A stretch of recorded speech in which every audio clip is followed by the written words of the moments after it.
So it's not that economics is not a discipline worth deeply studying. It's that the university education around economics is bad. All of them teach this guff. He's still teaching this stuff, even though he found out 15 years ago it's empirically false. And you'd think he'd change what he teaches in his textbook. 70 surveys that have found this, and economists have ignored it. So I'd say learn system dynamics. Learn that technology. Learn how to apply that. You can apply it in any field whatsoever. It handles what the real world actually is, which is a dynamic, non-equilibrium system.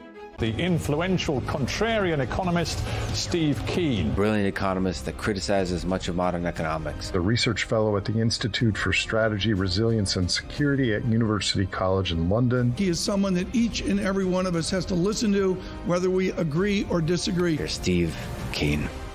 Why I reckon you should not study economics at university. It sounds ridiculous advice. Don't study economics if you're interested in economics, but it's genuinely realistic. Let's see why. Can you give advice to young people in high school and college? Maybe they're interested in economics. What advice would you give them about a career they can have that they can be proud of, or a life they can be proud of? Mainly in a career, I say don't do an economics degree. And say screw it to an economics degree. Yeah, because what you learn is an obsolete technology. Learning economics at a university is like learning to make astronomy. Earth-centric, equilibrium, epicycles being added to make your models fit the data. So it's not that economics is not a discipline worth deeply studying. It's that the university education around economics is bad. Yeah. So I'd say learn system dynamics. I'll get to system dynamics in the next part of the reaction here, but I want to show you why I make that claim about just not being worth your while to learn economics at universities. This is one of the slides from one of the set of lectures I give. This is an extract from Mankiw's textbook showing the cost of production of producing lemonade. This is from Alan Blinder talking about, I think this is the cost of making garage. This is from Nordhaus's textbook. All the same basic sort of idea. Each extra unit you produce costs more to produce because of what they call diminishing marginal productivity. So they all got rising per unit cost as you increase the level of output. Profit maximizing.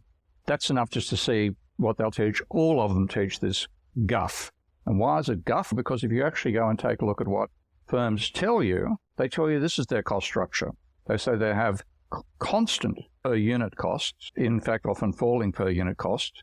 Average fixed cost obviously must come down like a rectangular hyperbola because you've got a fixed cost dividing by larger and larger number of units. And they all set a list price at which they sell. And there's therefore a gap between the variable cost and the money they get for selling each unit right out from the start of production out to the capacity of the plant. Now, about 70 surveys that have found this, and economists have ignored it. And the intriguing thing is that in the late 1990s, Alan Blinder, who's a very prominent neoclassical economist, did a survey of firms and found the result I'm showing down in yellow here. The overwhelmingly bad news for theory here is that only 11% of GDP is produced under conditions of rising marginal cost. Almost half is produced under constant marginal cost, and at 40% declining marginal cost. This is the drawing he did. Rather than showing the rising marginal cost that was on, that's what they all draw, marginal cost rising. And he went out and found, well, actually, marginal cost is falling or constant. Now, he writes a textbook, and you'd think that after doing this research, he'd change what he teaches in his textbook. This is what he teaches in his textbook that was published 12, 15 years after he did that research. He talks about what's called diminishing marginal productivity, which lies behind the idea of rising marginal cost. He's still teaching this stuff, even though he found out 15 years ago it's empirically false. And what I do in the courses that I teach is I go and show what the actual cost situation is for firms, how they actually do maximize profits. So I start from this idea, which, as I said, has been found in about 70 surveys, and economists continue ignoring this work. So when you put it together and say, what does that mean in terms of cost of production? What do firms actually do? You find that they, first of all, when they build a prototype, they work out the cost of production, the variable cost of each unit. So when Tesla first designed the Model 3, they worked out what the cost was for the variable inputs, the labor, the sheet metal, the magnets, et cetera, and they just put that's what they expect to pay that cost or lower as they increase the volume. Then they work out the markup they can get away with, how much price, how much profit margin can they make, That depends upon the competition from the car manufacturers. And of course, they could put a large markup when they first started because they were the first electric car in volume sales. That's the price they charge at. And then they work out what target sales they'd like to achieve. They work out whether they can make a factory that can produce that and still make a profit at that level of output. And that's what they do. They work at break-even point, and if they think they can sell more than the break-even, you go ahead and build the factory. And then as you increase production, the more you increase production, the more you make a profit. So if you reach your target, you make a target level of profit. But if you manage to sell more than your target, you make a bigger profit with actually a bigger margin between your total costs and your price, and a larger quantity as well. That's why the basic rule of any large company is sell as many units as you can, not equate marginal cost and marginal revenue, which is what textbooks will teach you, which is the myth, because the conditions that make that way maximizing profits simply don't apply in the real world. So don't study an economics degree. They'll fool your head with nonsense. And that's why I say, forget about it. If you want to learn how to think about the economy, I'd say learn system dynamics. Do a course in system dynamics, which you can apply in any field, and then apply what you learn out of system dynamics to the issues of economics, if that's what interests you. So get a sort of base engineering education. A base engineering education. That is far better than doing an economics degree. Well, let's see what I'm talking about with system dynamics. That began with the work of an engineer called J. Forrester back in the 1950s. Forrester had been responsible for designing the servo mechanisms on the gun turrets of American warships during World War II, which enabled them to shoot accurately even though they're going up and down in choppy seas. Then became an expert in management, as you can see here, at the professor of management at the MIT Sloan School. And in the late 1950s, he decided to take a look at economic theory. And this is the report that he gave to his faculty seminar. This is reproduced as the most important initial paper in system dynamics in 2003. And what he did was he read a small part of the literature on the economics of the industrial field, and he was frankly horrified.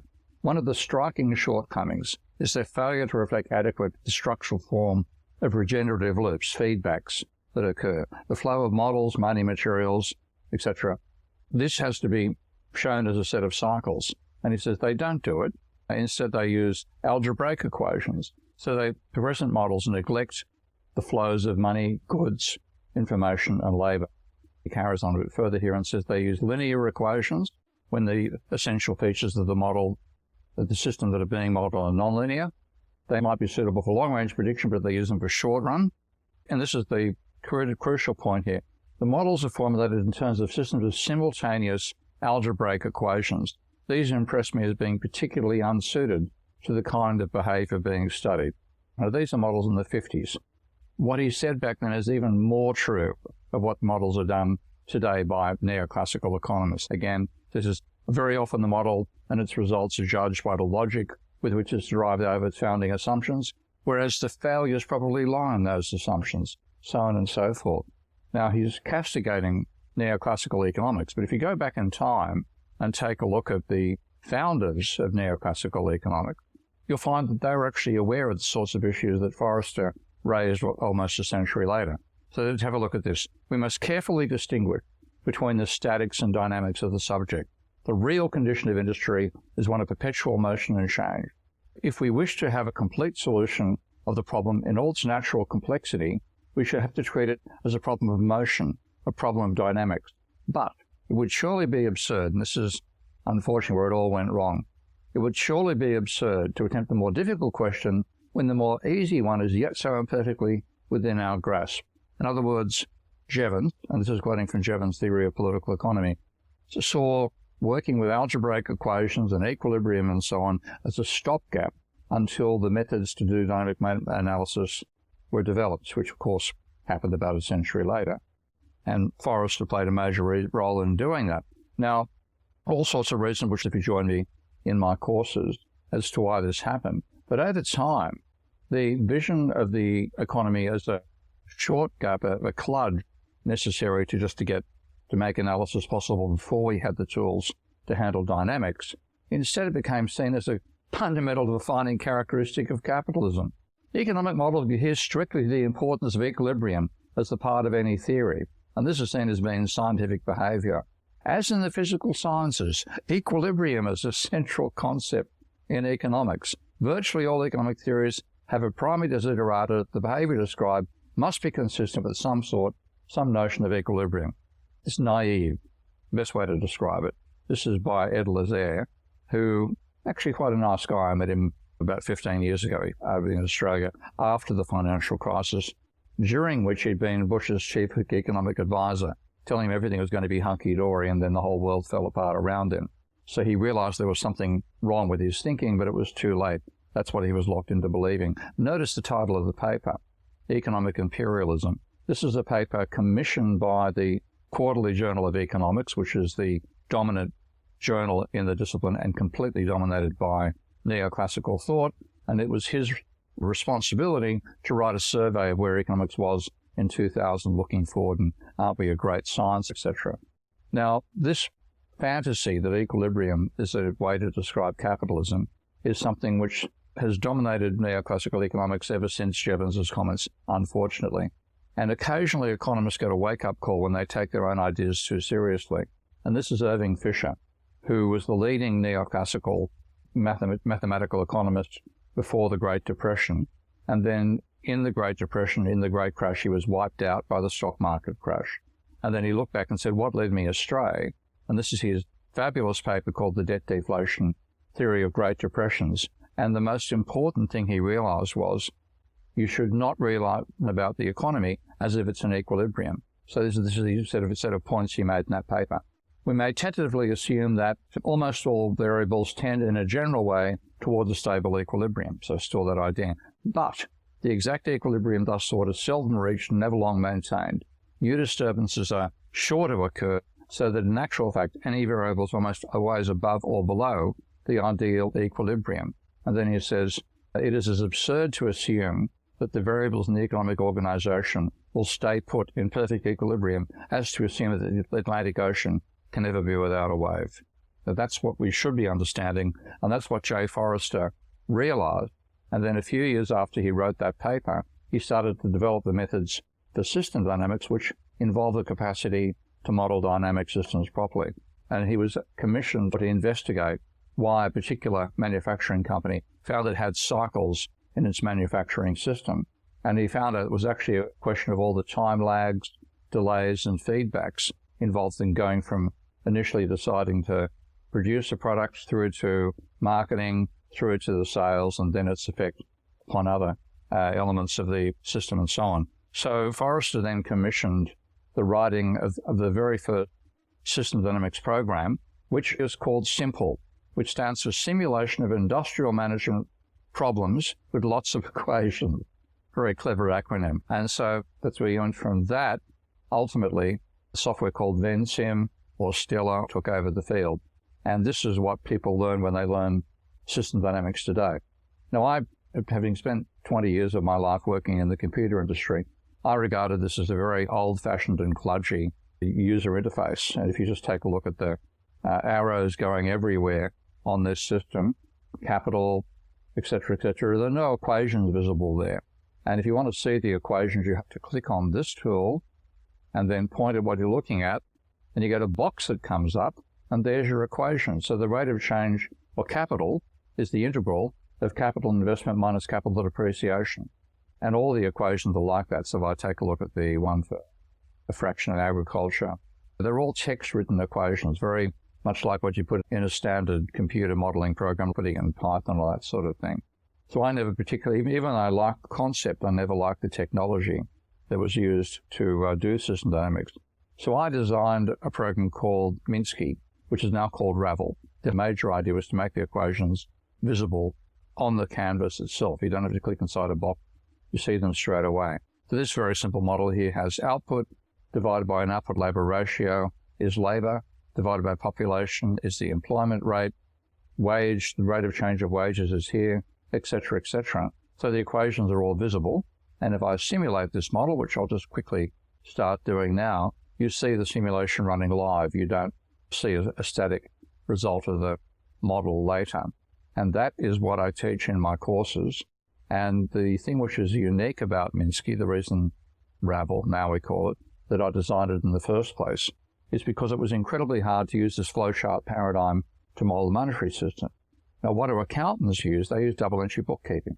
So what this part of Ravel does is let you build a model using double-entry bookkeeping, and you simply say, well, credit increases loans and increases deposit.